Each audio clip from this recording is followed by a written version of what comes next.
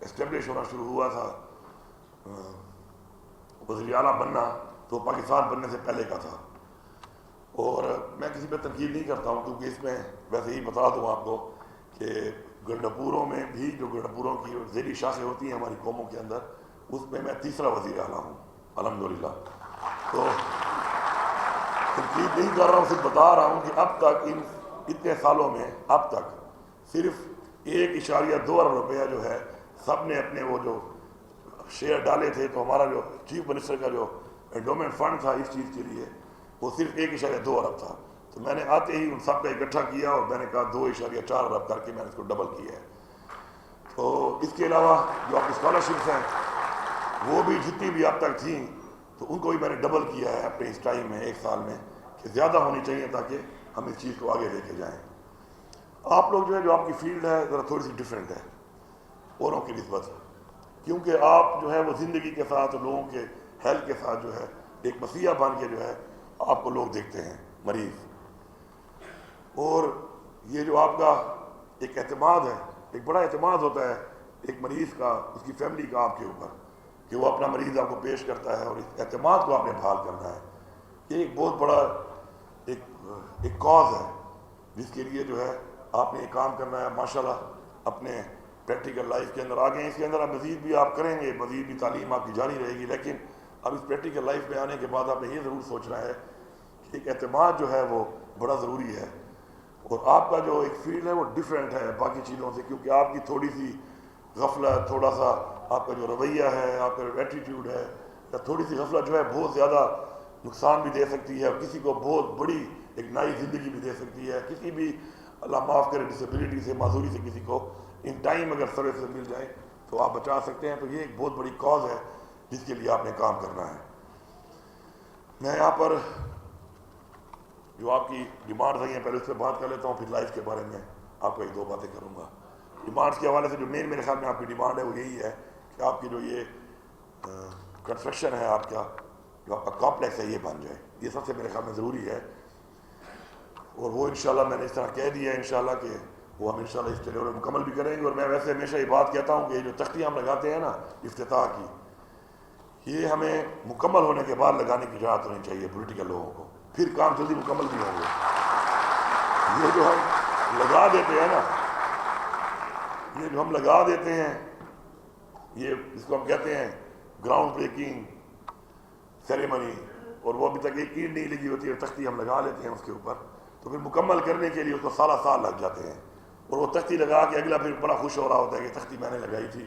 اور میں ہمیشہ ان سے یہ کہتا ہوں کہ اگر ہم اس کو چینج کر کے یہ کہیں کہ آپ کو تب بھی اجازت ہے تختی لگانے کی جب آپ پروجیکٹ آپ کمپلیٹ کریں گے، تو تب وہ ذرا زور بھی لگائے گا اور اتنا ہی کام کرے گا جو اس کی گنجائش پہ ہے.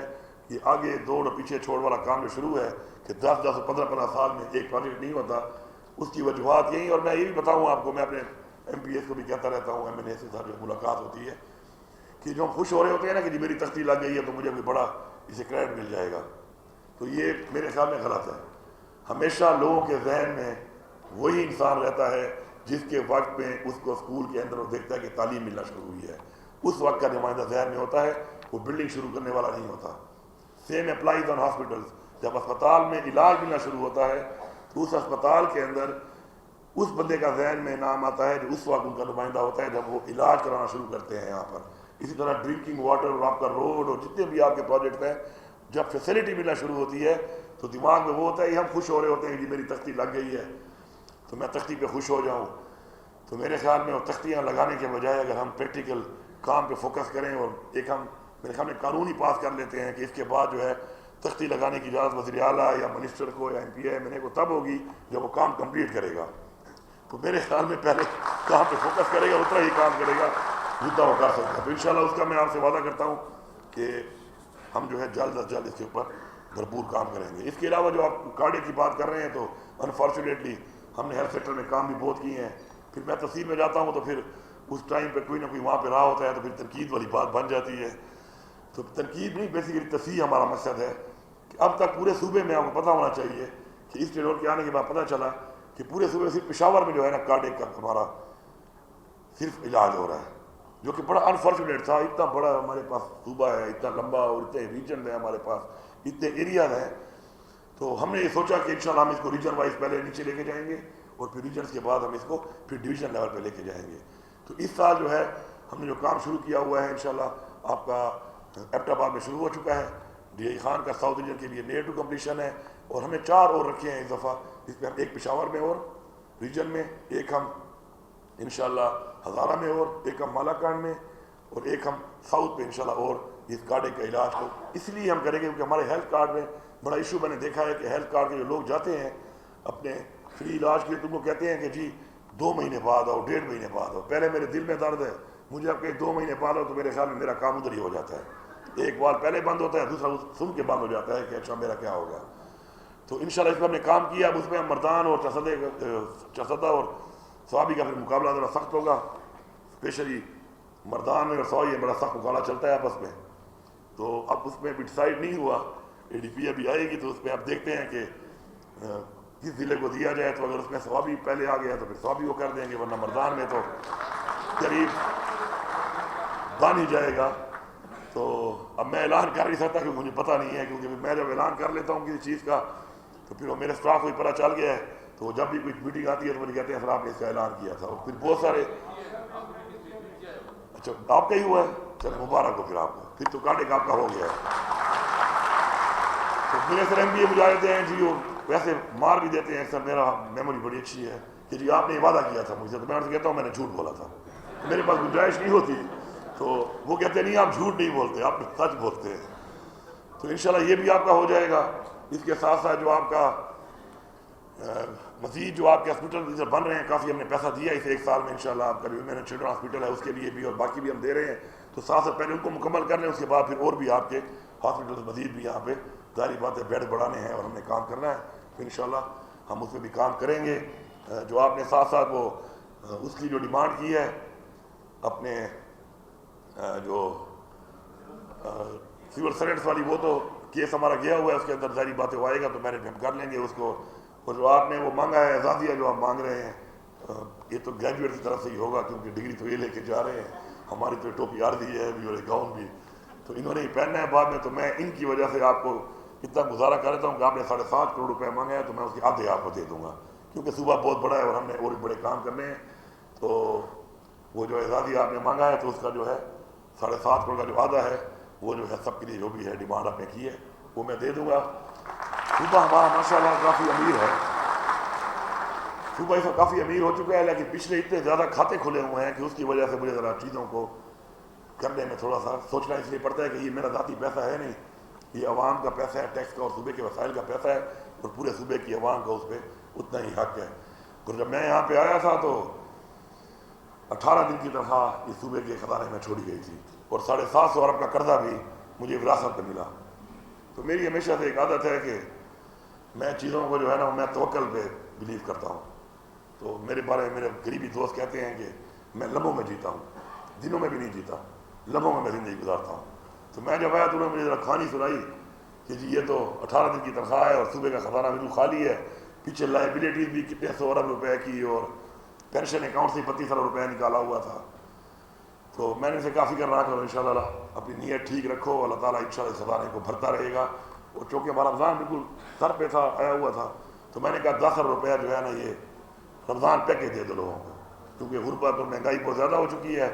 تو انہی کی دعا سے کسی کا اچھا روزہ افطاری یا سحری کے ٹائم کوئی ہمیں دعا دے گا تو انشاءاللہ ہمارے خزانے میں اللہ تعالیٰ بھی پیسے ڈالے گا اور ہمیں اپنے وسائل بڑھانے کے انشاءاللہ مواقع فراہم کرے گا.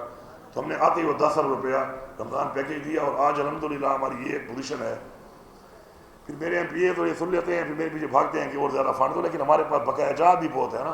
1600 ارب کے ہمارے جو پچھلے کام جو ہمارے پہ چھوڑ کے گئے ہیں جو انکمپلیٹ ہے وہ بھی ہم نے مکانے ہیں. تو آج 3 مہینے کی تنخواہ بھی ہمارے پاس پڑی ہے اور ہمارے 1 مہینے کی تنخواہ بھی 64 ارب روپے ہے، یہ آپ کو پتہ ہو. 3 مہینے کی تنخواہ ہمارے پاس پڑی ہے. عمران خان کے ویژن کے مطابق میں نے یہ فیصلہ کیا کہ ہمیں قرضہ اتارنا ہے کیونکہ مقروض قومیں جو ہیں یہ کبھی بھی خوددار اور خود مختار نہیں ہوتی. تو اس وقت شروع میں جب میں نے بات کی تو مجھے مزمل اسلم ایڈوائزر نے کہا کہ جی 30 ارب تک ہم اس میں گنجائش نکالیں گے. تو میں نے 50 ارب کا اعلان کر دیا. تو وہ مجھے ملا، اس نے کہا سر آپ نے 50 ارب کا کر دیا، ہم نے انڈومنٹ فنڈ یہ بنانا تھا 30 ارب کا. میں نے کہا ٹھیک ہے اللہ پورے کر دے گا. تو آج کی پوزیشن یہ ہے کہ ماشاءاللہ ہمارے اس قرضہ اتارنے کے انڈومنٹ فنڈ کے اندر 150 ارب روپے پڑا ہوا ہے جس سے ہمیں آمدن جو آ رہی ہے وہ پر ڈے کی 4.5 کروڑ روپے ہے، تو وہ پر ڈے سے آ رہی ہے۔ اور ہم نے ماشاءاللہ 50 ارب روپے کا قرضہ بھی اتار دیا ہے اس ایک سال میں۔ ہمارا جو پینشن اکاؤنٹ سے 32 ارب روپیہ نکالا گیا تھا وہ بھی ہم نے پورا کر دیا ہے، اور تقریباً 72 ارب روپے جو ہیں جو لائبلٹیز تھی جو کہ مختلف محکموں میں پینشن کی اور ان کی تھی، ان میں سے بھی ماشاءاللہ تقریباً 60 ارب روپے کی لائبلٹی بھی ہم نے اتار دی ہے۔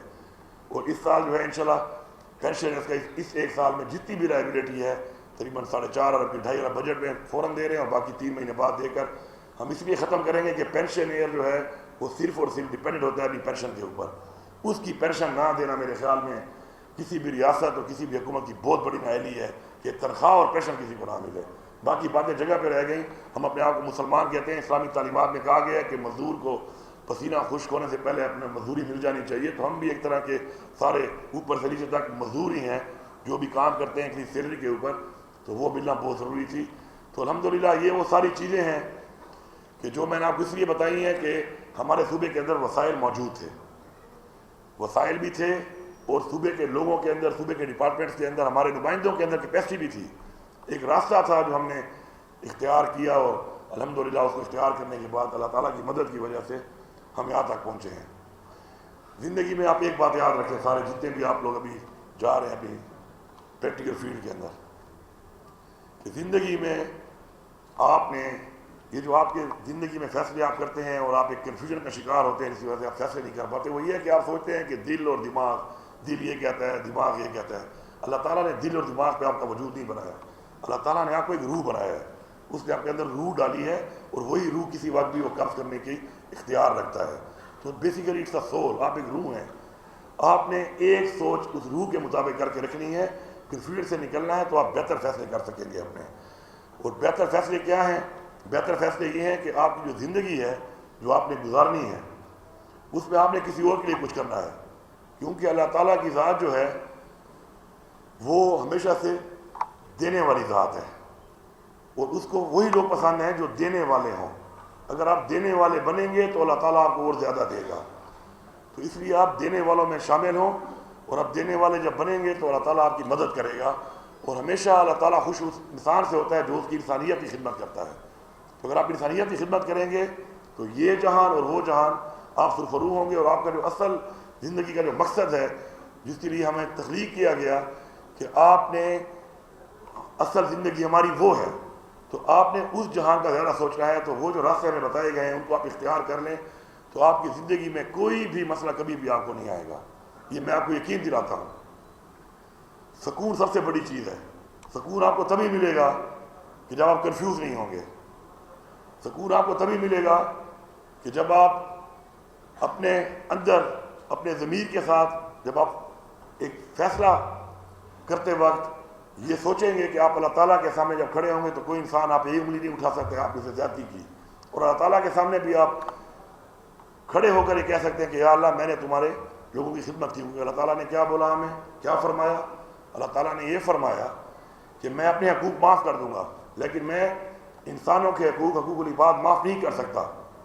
تو آپ سمجھ جائیں کہ انسانوں کے حقوق کی اصل چیز ہے۔